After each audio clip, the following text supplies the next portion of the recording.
a notification. If you hit continue, we can get started.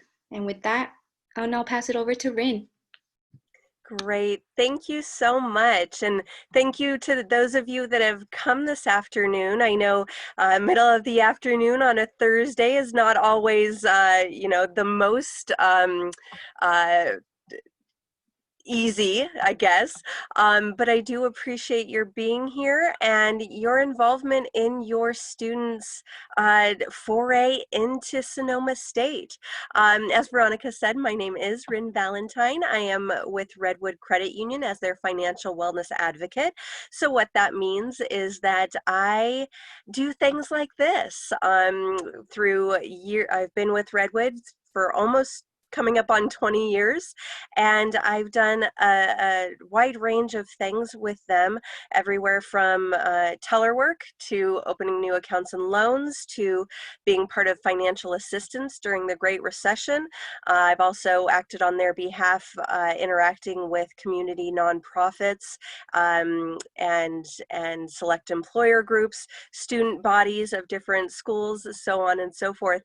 And so I get to go out and talk to these organizations about what it means to be able to handle one's personal finances in a way that is meaningful to that person. The role of financial advisors is definitely not to be undersold, but nobody can tell you what matters in your life more than you know what matters in your life. You know what it is that you expect out of life and that you want out of life, and what you want for your students and how you want to be able to position them for success. So thank you for having me part of the NOMA Nation orientation. I'm thrilled to be here. I too am an alum of Sonoma State, so always happy to give back to the organization that gave me a lot and it was integral in getting me where I am today. So, Student Budgeting 101. As you're preparing to send your student off to college, whatever that looks like, maybe they're leaving home, maybe they're staying at home, maybe they're going to stay with family, so it's not really like they're leaving home, but kind of. This is a time of new beginnings. It is a fresh start. So with all the other stuff that you're dealing with at this point and that your student is dealing with, that means it's a great time to try new things, or to kick off new habits, or maybe re-implement old ones that never caught on that maybe the way they should have. So as your student enters this next phase of education, of their life, of adulthood, you helping them take control of their money will act as a stabilizer, hopefully for decades to come. So we're going to go ahead and get started and talk about why. Why is this important? According to educationdata.org, balancing school costs in addition to other life expenses was the fourth most common reason for education expense-related stress among students. Fourth most. Granted, there are definitely other things, 1 through 3, that played a part in that. But when it comes to school, as well as those other life expenses, that was the fourth most common reason for stress amongst our students. It wasn't exams, it wasn't workload, it wasn't, all of those things, they have their place. But worrying about their finances, just everyday, day-to-day finances, I would love to get that lower on the list, or maybe not a worry at all, but that's what budgeting can help with. Then additionally, according to lendedu.com, 51% of college dropouts cite financial issues as the cause of their college departure. Absolutely, the cost associated with some schools can be prohibitive and can be a determinant as to whether or not students are able to carry on there. But if you and your student approach the college experience and the cost of college along with the day-to-day, week-to-week, month-to-month costs of still, living, being a human being, not just being a student, that can help to position you in a way that none of this comes as a surprise. You can try to reposition your life, reposition your finances in a way that ensures that your student is able to get through their life, both as a human and as a student. And so many of us think that a budget is a budget is a budget, right? I mean, hey, it's just writing down numbers and a little bit of math, right? Not necessarily. Budgets need to be representative of where the user is in his or her life. Typically, when we talk to an established adult audience about budgeting, it's about helping them get to their goals, achieving what's next for them, what it is they want. Maybe that's next year's vacation, maybe it's saving to buy a home in a couple of years, maybe funding their retirement, or a multitude of other future goals. But for a lot of college students, talking about a budget isn't about necessarily the future. It's about getting through the day, getting through the week, getting through the month, getting through the semester. It's about not becoming one of these statistics that you see on your screen right now. And we want to help them with that. So let's go ahead and dive right in to the money management aspect of budgeting. And that's really all budgeting is. What is a budget? It's managing one's money. Really knowing the income you have coming in and your expenses, comparing and contrasting those two, and seeing that they add up the way we need them to. So for most of us, those components are really very simple: the income, the expenses. For most or many established adults, the expanse of different expenses is the overwhelming part. We have to consider all the things we pay for in a month, in a year, so on and so forth. And then those bigger things that take even longer than that. So for most adults, it's the expenses that are really the overwhelming, difficult part, sometimes a little disheartening for some of us. But really, it's just about addition and subtraction. For many college students, however, this is probably not the case. They have what are often diverse forms of income that come in at different times and are meant to cover different spans of time. And so that income component is what takes what is for most of us the happy, the easy, the more fun part of a budget, and it turns it in, for a college student, it turns it into the most overwhelming, the most time consuming, the most difficult part of that college student's budget. So let's take a look at how to handle that given the intricacies of the income of a college student. So day to day, week to week, month to month budget. Most of us do a monthly budget, but we'll get to that in a little bit. That budget should include all of the income you can count on, and that income that's unlikely to change over a month. So for example, income from consistent job or jobs, if there are multiple. If your student has been saving for this time in their life, any disbursements that they plan on giving themselves on a monthly basis, or however often they choose to administer this budget.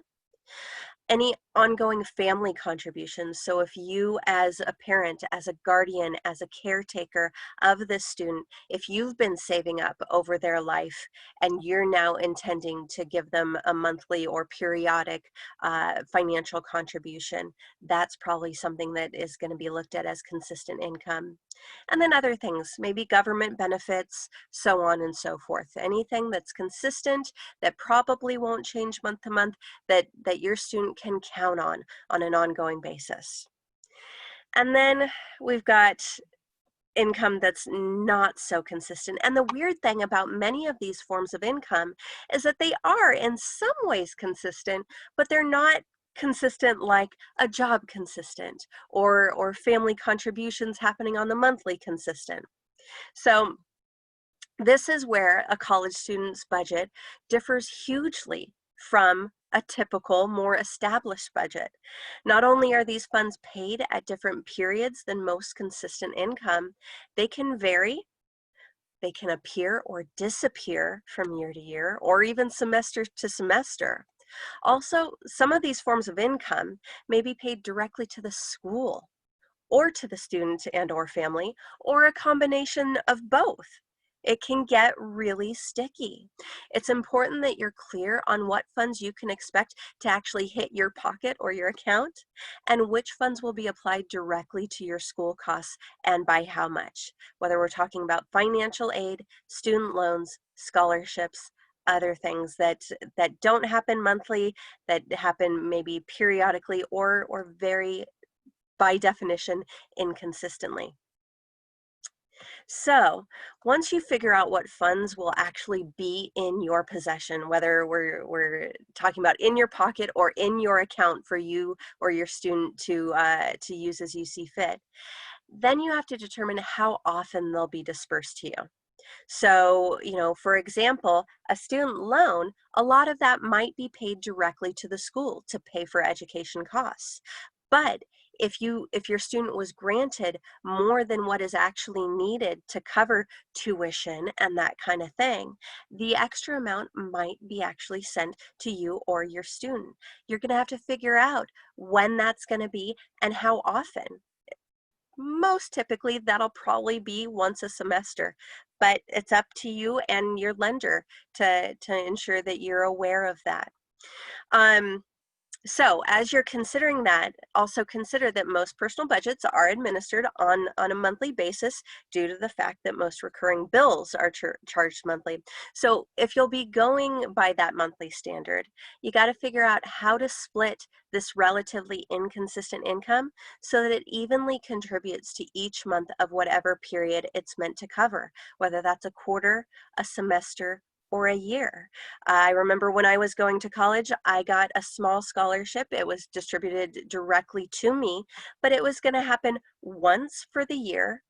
And it was up to me then to determine how long did I want that money to last me. It wasn't a huge amount. So did I want to use that scholarship to just pay all my books? Or did I want to split it? And again, it was happening once a year. Did I want to split it evenly by 12 so that each month I had a little bit of that scholarship money to apply to either my school or my living expenses? Or did I want to do it over approximately 9 months so that it just covered the time that I was in school? That's up to you. That's up to your student. But figuring out all of these components of income, how often they're being paid, and how much time they're intended to cover, that's a really important part. And again, like I mentioned, that can be the most time consuming, but having that figured out will make all of it so much simpler. And really, it only needs to be done whenever that income changes. So it shouldn't be a overwhelming on a regular basis task that needs to be handled. So next, the other side of a budget, expenses. Absolutely. Um, it's important to log all of your students' expenses for a period. Especially as someone's just getting started with a budget, it can be easier to start really small. Advise them to just write down all of their expenses for one day, just one day, and then do it again tomorrow, and then the next day. And you do that 7 times, and bam, you've got a week. You've logged a week's worth of expenses, and you know how you tend to spend your money over a week's time. Do it again, and again, and maybe again, and bam, you've done a month. Now your student knows how they handle their money, not just theoretically, not just conceptually, but driven by data, factually. They know how they spend their money. Granted, the way that they're going to spend their money, maybe you look at their account or they look at their account to glean this data from last month. Maybe all of June, or we're coming to the end of July. Maybe they look at all of July and they kind of parse that all out. That month, is going to look probably pretty different the next month because they'll be in college. They'll be living a somewhat different life. And then that's going to be different than it will be in December when the holidays are around. Maybe they've made some new friends, they've kept in touch with old ones, they have family, they have other people that they want to buy gifts for. So expenses can be a moving target, but by keeping track of what you do naturally, that gives you a real sense, a data-based sense of what your budget needs to be, not just what it should be, but what it needs to be. So starting off now, starting just daily, that helps it to become a little bit more of a habit, not so overwhelming, and give you a really clear vision as to the structure of your student's budget. As you're doing that, so you write down every single expense and you put them in these little categories. Very specific categories should be doable at this point for your student. All of that is data-driven, fact-driven, expense-driven. But don't forget about the stuff that is a little bit more theoretical. The things like savings, upcoming expenses, and paying down existing debt. Ensuring that savings, any anticipated expenses, and debts are being handled, that is the cornerstone of a good budget. It doesn't matter how great you were at writing down every single thing that you spent cash or your debit card on. If you forgot that you need to pay your credit card bill or your car loan, or that you were putting money away for spring break, then this budget doesn't seem like it's helpful. Include those things that are not actually bills, or that won't get you kicked out of the house if you don't pay it, or that you won't go hungry. There's still things that matter. There's still things that need to be paid and get dealt with. So there are those typical things that you need in order to live, to breathe, to be clothed, you know, those basic needs, but also those things that you're working towards. Include those in your budget so that it's an effective budget, so that it gets you closer, not just to being able to live your day-to-day life and to stay in school and achieve those things that you're trying to achieve on the scholarly side of things, but so that it'll help you achieve the things that make your life even more meaningful right now. Those things that are fun, that drive your ambition and your purpose. So expenses, yes. Savings, upcoming expenses, and debt, absolutely yes too. Okay. All right. So looking at those two things, we want to make sure that you use your tools. So if you're into logging your receipts, keeping all your paper receipts in your pocket till the end of the day and writing them down, if you still use a transaction register, those are hugely helpful. Not a whole lot of us use those anymore, but your bank or your financial institution does still offer them, and they're hugely helpful. So if you like to keep a transaction register where you manually log things. Also, utilizing online and mobile banking, that's kind of where most people are at these days. Usually up to the minute, at least up to the day, information as to what has gone through your account. These are all some common tools that can help paint your financial picture. You know, we all get so sucked in to those single things, the one thing that's currently facing us, that we forget everything else that we've done and everything else that we intend to do throughout the day or the week or the month. These tools can kind of bring that all together and show you what it is you do on the whole, not just in singular financial interactions. Consistently checking your account balances and using whatever tools are meaningful and readily accessible, whatever works for you, these things can make informing and sticking to your budget much easier. And at a certain point, it becomes habit. And that's a great habit to have. Knowing how much money you've got and whether you're on track to meet those goals you have for yourself, good habit to have. So as you've used those tools, as you've tracked in whatever way is meaningful and valuable to you, you're going to be able to take a look at the income side of things as compared to the expenses side of things. So we're looking at informing your budget. There we go.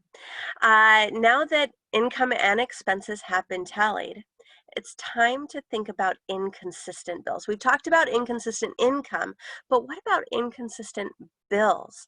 And especially for students that are, experiencing this potentially new level of freedom, even maybe moving away from home, they might not even be aware of what inconsistent expenses there are. They might not, even have in their mind that these things exist and that they're not consistent. So now is a great time to have this discussion of what expenses you expect them to cover versus what expenses, if any, you as the parent, the guardian, the caretaker, whatever you're going to pay for in terms of their everyday life. Theoretically, you've kind of had a discussion with them about school expenses and all that. But what about, especially if they're moving out of home or changing living situations in some way or another, they may be used to you providing food. They may be used to you always buying their clothes. All those things, is that still going to be the way it's always been, or is that changing? And have you had that discussion with them? Some other things that are often taken for granted but need to be discussed: their phone.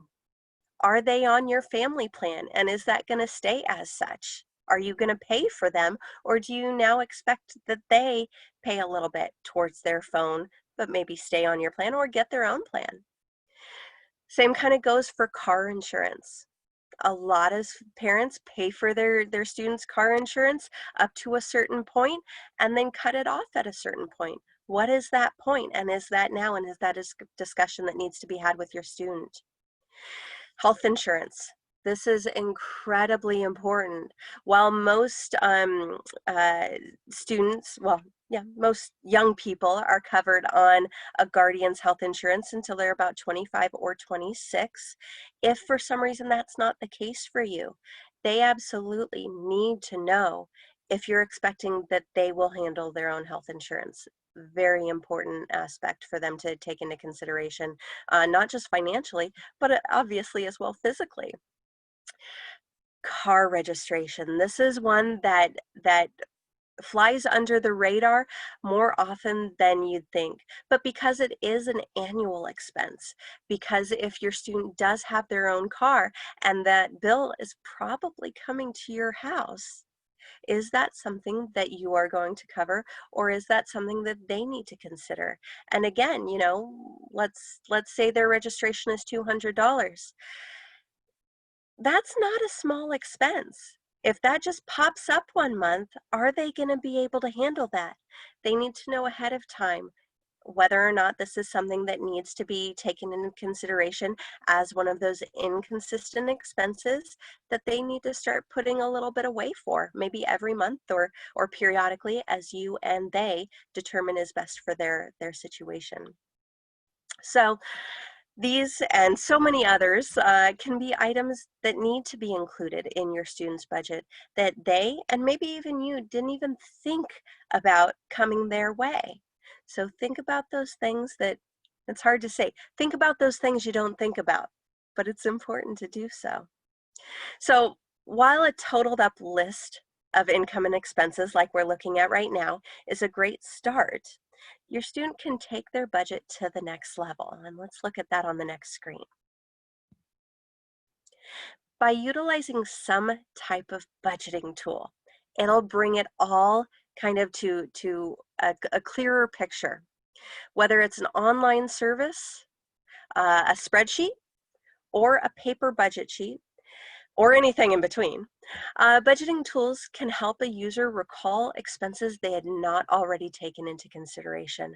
I've looked at budgeting sheets and tools before where, you know, even given what I do, um, it's still, oh, that's an interesting category. I've never really thought about it that way. So looking at these tools to just help inform how you use them can be really a useful thing. Also, categorizing one's expenses. So before we were looking at just kind of a simplified list of all the different purchases that a user made in a month. But being able to categorize those expenses can really highlight the amounts being spent in different areas so that the user can evaluate whether that spending is presenting value in their life. And that is really what a budget is all about. It's knowing what you've got coming in, knowing what you've got going out, and then being able to look, to see whether those expenses are exceeding the income or what have you. But in terms of your expenses, are you getting a value where you're spending money?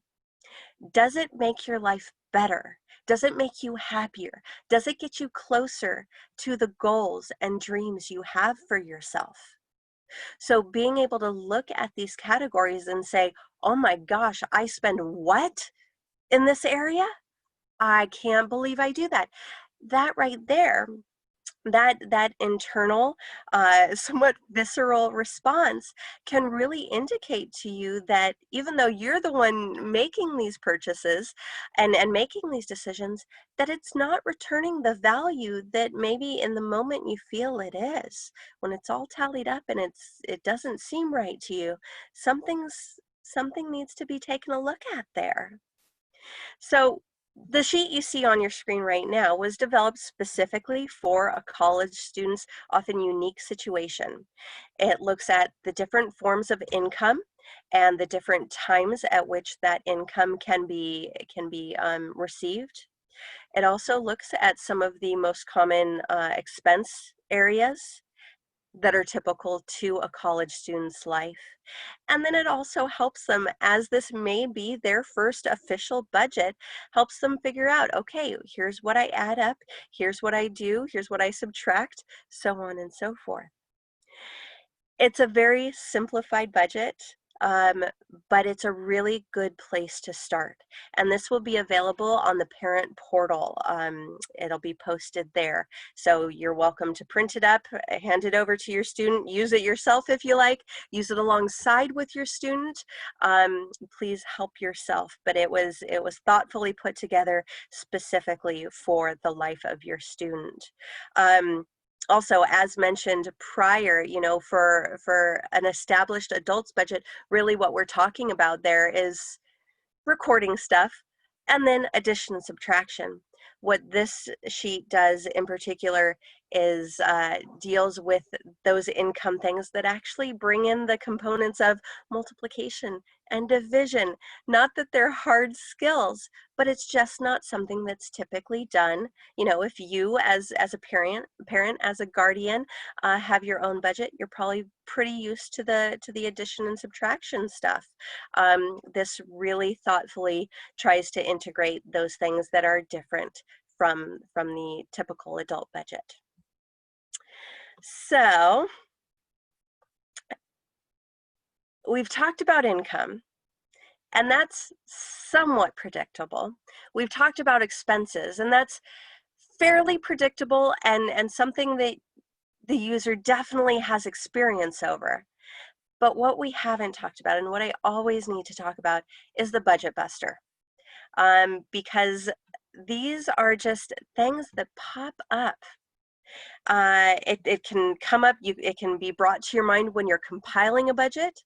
It can also ruin a perfectly done budget. The dreaded budget buster. They're more common than you think. They're specifically marketed to get you to spend money you weren't necessarily planning on spending. And they're often packaged as small, insignificant amounts of money. So take, for example, your daily drink, snack, or other small daily habit. For me, I chose Starbucks. I've tried to break the habit, and I've been fairly successful, but knowing that it would be a habit if I would let it. My Starbucks drink is $4.95. So if I go for that every weekday, every day I have class or every day I have school, that daily habit will cost me $34.65 a week. What could your student do with almost $35 extra a week? You know your student better than I do, so I'll just let you answer in your head. Then, okay, so almost $35 a week. Over a 28-day month, it totals up to almost $140. What would your student do with an extra $140 a month? There's that spring break savings account, or next year's books, or whatever, a trip home if you live far away. Then in a year, you will have spent a total of $1,800 on a $4.95 a day coffee. That coffee's gone. You've probably got a headache if you're not drinking the coffee because you've become addicted to that caffeine. And you're out $1,800. What would your student do with $1,800 a year? If they're coming to SSU for 4 years, we're talking about $7,500-ish, approximately. $7,500. What would they do with that at graduation? The possibilities are fairly endless. So as they're taking a look at these budget busters, I'm not saying that they shouldn't have coffee or whatever that daily habit is. But again, is it returning value? When I have my coffee, there's about 5 seconds where it's just, yes, this is absolutely valuable. That first sip. But then beyond that, it's then I finish it and I don't even realize I've had it. I go for it the next day again, and it's just really contributed nothing to my life. So is it presenting value, true value, the things that really matter in your life? Not only that, but not only is Starbucks a vice of mine, or coffee in general is a vice of mine, but here I use Starbucks. Take a look at how these budget busters are packaged. Whoever created the Starbucks app is an evil genius. Marketing evil genius. First of all, they have me load my Starbucks app. So I think the least amount I can load is $25 at a time. So that kind of hurts. When I go to load my Starbucks app and it takes 25 of my actual dollars from my account, ouch. But I only have to do that once. And then my app is loaded for 5 coffees worth. So I get 5 things, only paying for it once. It seems like it's not so bad. But it is. Over time, I have the capacity to spend a lot of money, but they make it feel like I'm not. Genius. Also, I don't know about you guys, but when I go into a store, any store, but let's go with the coffee thing here. When I go into a coffee store, typically I'm using my debit card. I don't carry a lot of cash, or any. I'm using my debit card. So most coffee stores with their regular point of sale receipt, it's just that you either type in your PIN, maybe you sign, maybe, but most of them don't offer tipping. They have their little tip jar, and that's great if you have cash, but I don't. So when I go into the store and I use my debit card, I'm paying $4.95. But when I use that app, it's expertly designed to remind me that I can tip for the next 2 hours? And would I like to tip 50 cents, a dollar 50, or $2? And you know, if I walk in and it's waiting there for me and they say hi and good morning and wish me a good day, and that coffee is really fulfilling that morning, I'm going to go ahead and tip. Maybe 50 cents, maybe $2, depends on how good all of that experience was. So right there, not only has the budget buster taken over, but it's gone even above and beyond because I now am tipping in a way that I may not normally do. Even if I've budgeted in the coffee, have I budgeted in the tip? I don't know. So that's something else to think about as you look at these budget busters.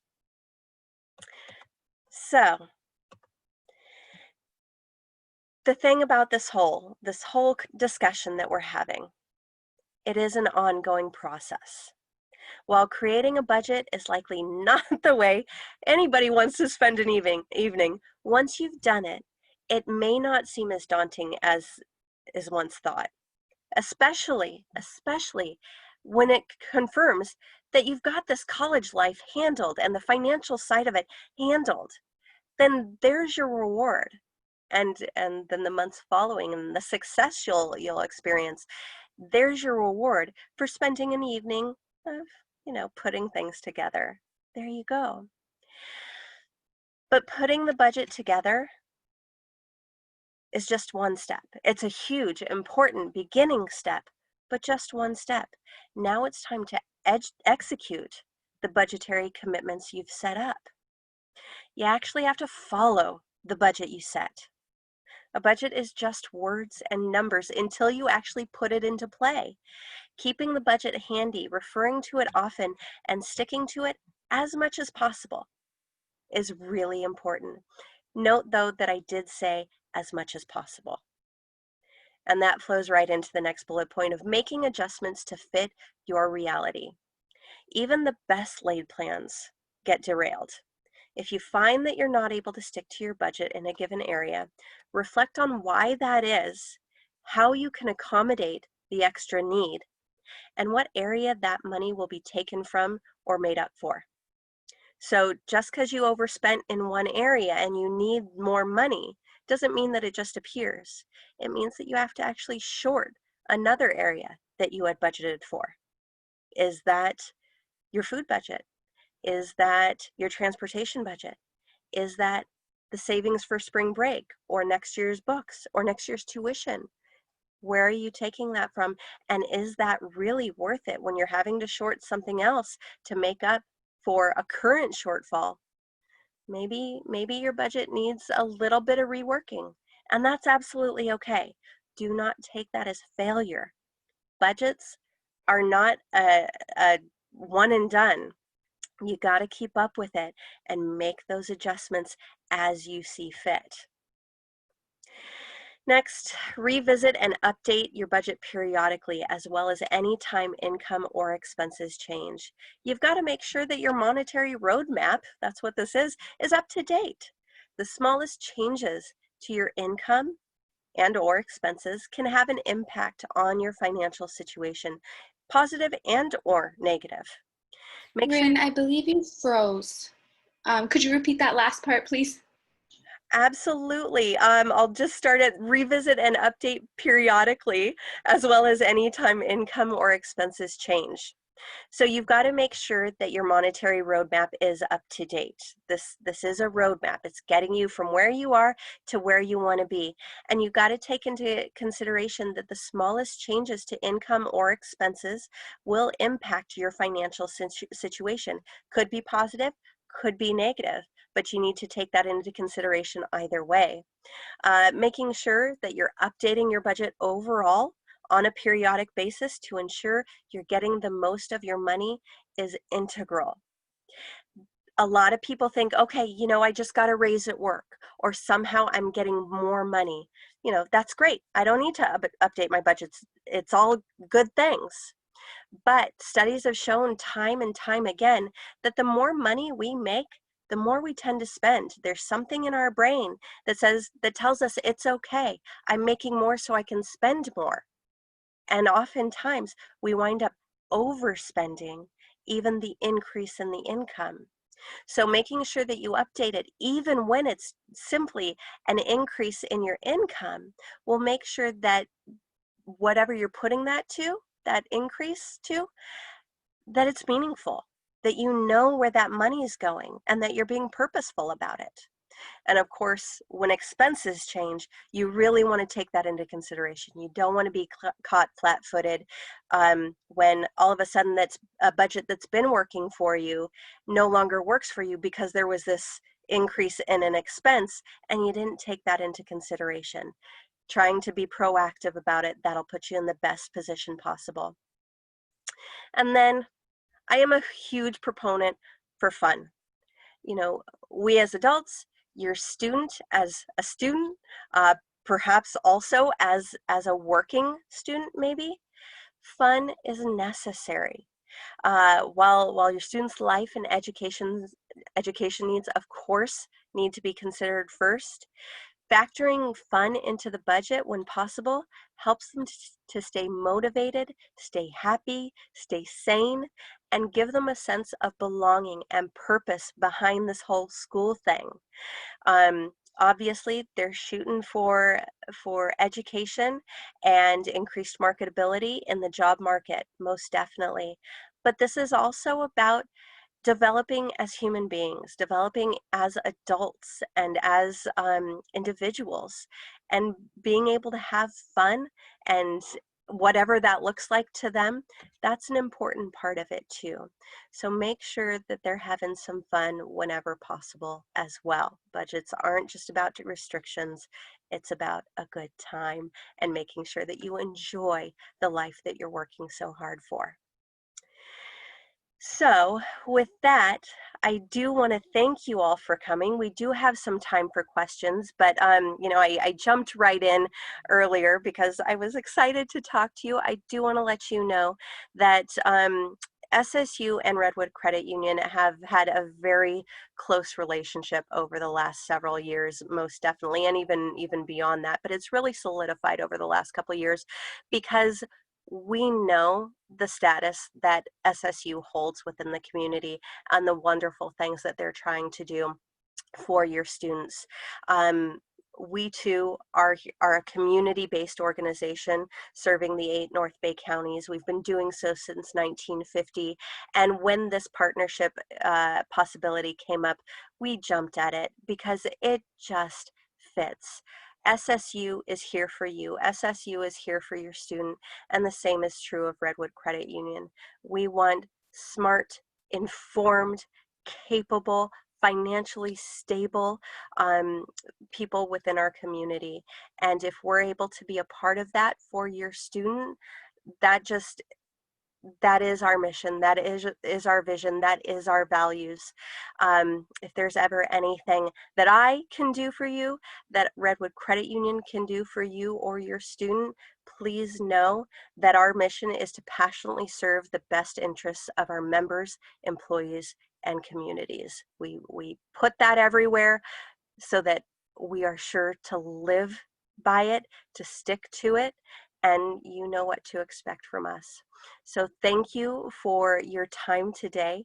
Thank you for your trust in SSU, in this valued partner, and for listening to us and giving us the opportunity to serve you in whatever way we possibly can. So with that, I will open it up to questions. Do we have any? Doesn't look like we have any yet, but if you do have any questions, please feel free to utilize the chat or the Q&A function. We can also open up your microphone if you would like to ask your question out loud. Whichever way you prefer works for us.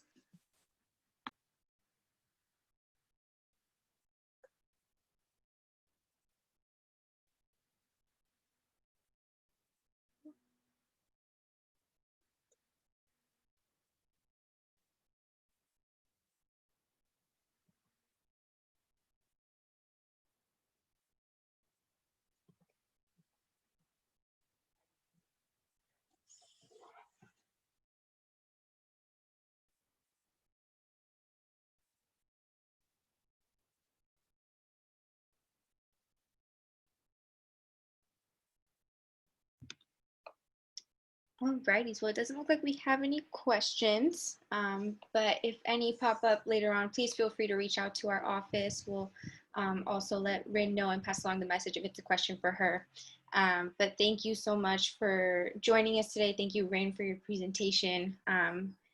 And we will be having more sessions next week, so we hope that you will join us for those. But thank you so much, everyone, and we hope you have a great rest of your day. Right. Thank you all.